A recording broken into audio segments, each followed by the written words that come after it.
everyone, welcome back to Alice and the Giant Bookshelf. Today I'm going to be doing the "Why haven't I read these books yet?" tag.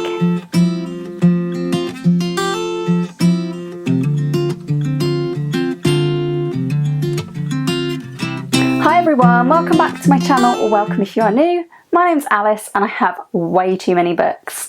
And today I'm going to be talking about why I haven't read lots of them. This has become a tag video. It was inspired by Crystal over at Fiber Artsy, who made a video of why hasn't she read, I believe it was these science fiction books, and it was then weaponised into a tag, as they say, by Greg over at Another Bibliophile Reads. And I was tagged by the lovely Elizabeth over at Bookhounds and Books, and Elizabeth pointed out that because I have a giant bookshelf I should have plenty to talk about, and indeed I do. Obviously for this one I've only chosen books that I have on my giant bookshelf, and that means physical books that I already own, and I have limited myself and tried to pick books that I've had for more than 10 years. There's only a couple of exceptions on this list, which shows you how very many books I have had for over 10 years without reading them, which is very bad.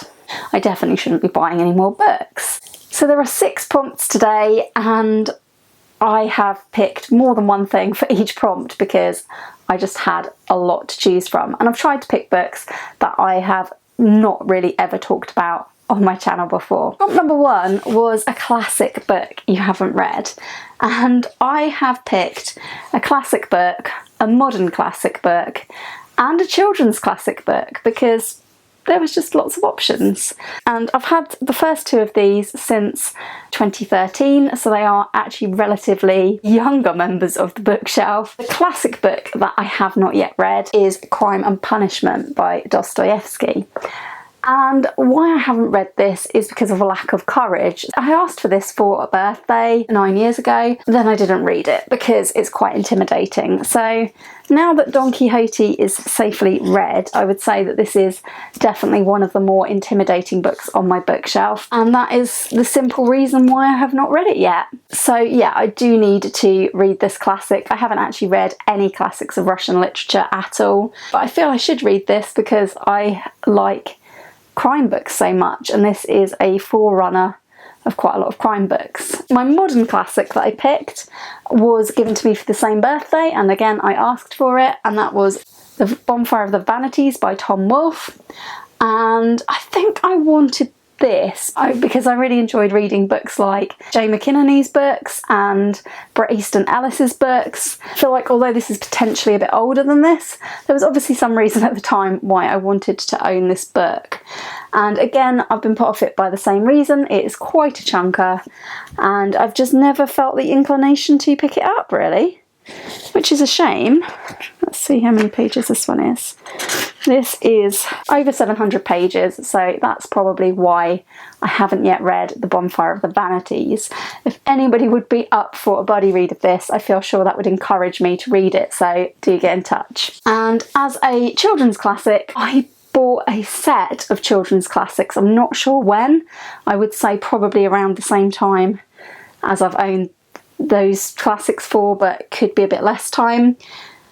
And I believe it was a set of 10 Oxford children's classics, and I have 3 left to read, and 2 of them I've already got booked in as buddy reads with Gemma from Gemma Books. The other one that I have not yet read is Black Beauty, although I believe I was read this as a child. Black Beauty by Anna Sewell is definitely one that I ought to get to, and I think I just haven't got to this yet because this is in a sort of boxed set, and when I'm thinking about what books to read, I do tend to just sort of look past the boxed set because I know that I've read lots of them. I definitely probably should read Black Beauty for myself, especially as it was written quite locally to where I grew up.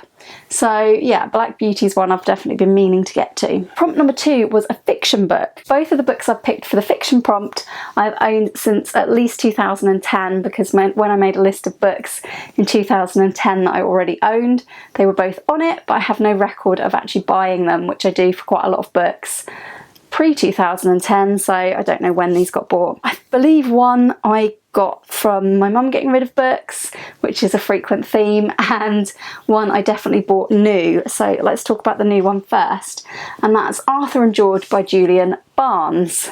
Another reoccurring theme here, I feel, is that I get put off books by their length, and this is 500 pages, so not as many. It's quite a heavy book, and the reason I was interested in it was because I believe the Arthur in this title is Sir Arthur Conan Doyle, so I think that was why I bought it. Again, this just sort of sits on my bookshelf gathering dust, and I think I probably bought it, I think I definitely bought it because I wanted to read about Sir Arthur Conan Doyle, but then I just forget that I owned it. It's moved house with me. I've never thought about getting rid of it, so I have always still had the intention to read it, but I've never actually thought really about reading it either, so I probably should get to this. And if you'd like to read this with me, let me know. The other one by a famous author who I have never picked up yet is If Nobody Speaks of Remarkable Things by John McGregor. I think I definitely got this when my mum was getting rid of it,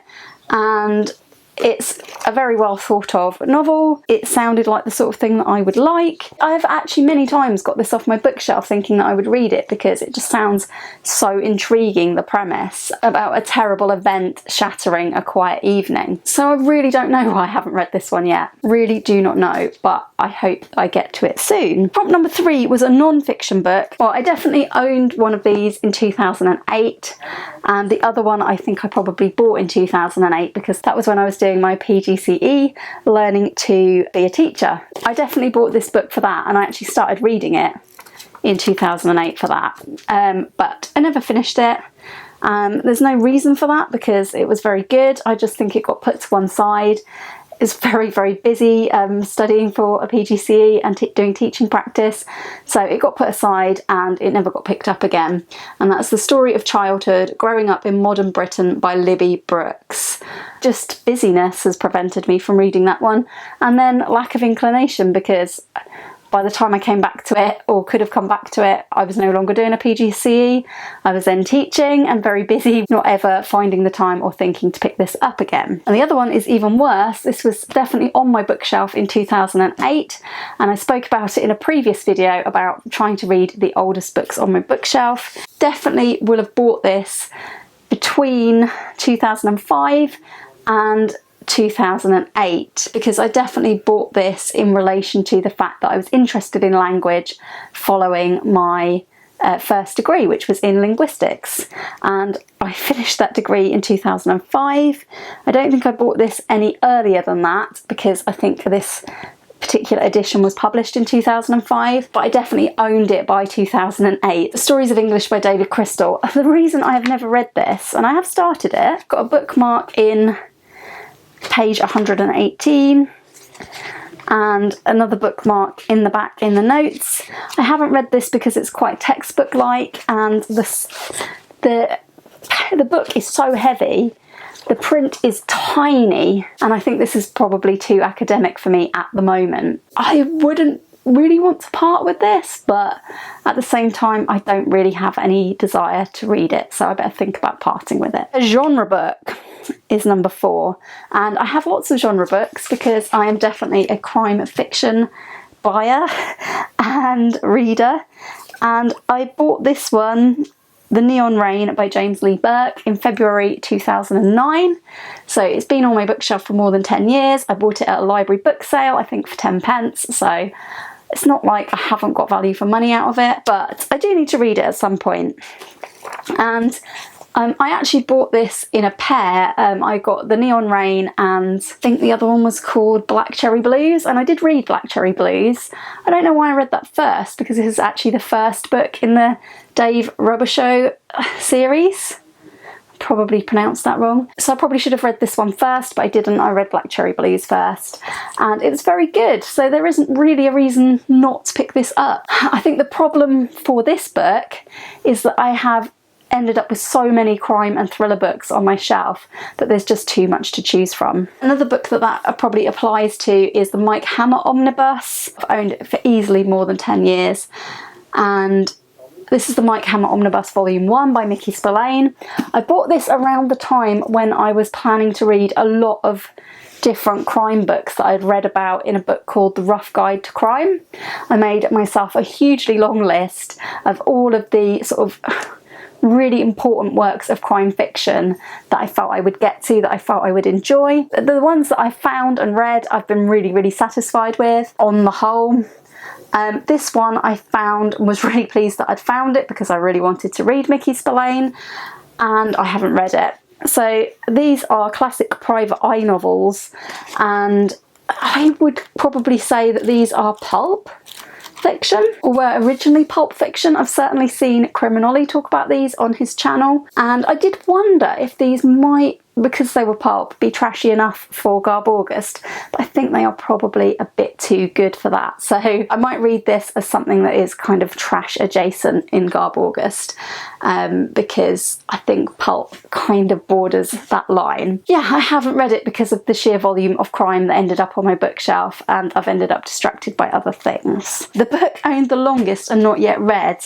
That award is between two. This one I know I bought in December 2007, and this one I don't know how long it's been hanging about. My husband and I, there was a time when you could buy a newspaper, which I think was about £1, and get a free book with it. I can't even remember what a newspaper is, which shows you how far it's going back. This was definitely a book that we got free, but I have no recollection of what year that was, and it's not on any of my book lists. And I think that's because it was probably at my husband's house, because we didn't live together at the time. Yeah, neither of us read this, although my husband has tried. And I think what has put me off about this is, again, just having too many books to read and just not really knowing what this is about, because it's the same on both sides. I don't even know what this book is about. I'm sure there's a blurb inside somewhere, but I just tend to not even think about reading this one. This one is another crime book, and it hasn't got read because of so many crime books. But I have read other Lisa Gardner books, and they have been good. And this is Alone by Lisa Gardner. I do need to read this because I already talked about this in a video and still didn't read it. I did think that I might add some extra books to this, but I feel like I have already talked for a long time. It's very hot in the UK at the moment. We're having a massive heat wave, and filming is not the coolest activity that there is. I think I will stop there. Prompt number 6 is to tag some people. So I'm going to tag Berna from Berna's Bookish Adventures, because we recently did a buddy read together. I'm going to tag Charlie from Charlie Brook, because we're currently doing a buddy read together. I'm going to tag Gemma from Gemma Books, because I know that she recently made a video about her entire bookshelves, and I would like to know which books she's had the longest. That would be good. And I'm also going to tag Dani from Dani's Book World, Ange from Ange's Book Chatter, Jack from Spread Book Joy, and Emily from Novell Novels, because I know they will all have great answers, especially Emily. Emily, I think you should just do this off what you have got on your shelf as well, because Emily has an even bigger TBR than I do. That was Why Haven't I Read These Books Yet? I feel like I didn't have very good reasons for not reading these books yet. Main overarching reason is that I do have too many books, and having too many books does make you not read books that you've had for 10+ years, because shiny new books come along. So on that note, please do like the video if you enjoyed it, and consider subscribing if you haven't already. I'd love to hear from you in the comments about which books have been sitting around on your bookshelf for the longest, and which books do you have a really good reason why you haven't read them yet. Let me know down below, and I hope very much to see you all again soon for another video all about books here on Alice and the Giant Bookshelf. Bye for now.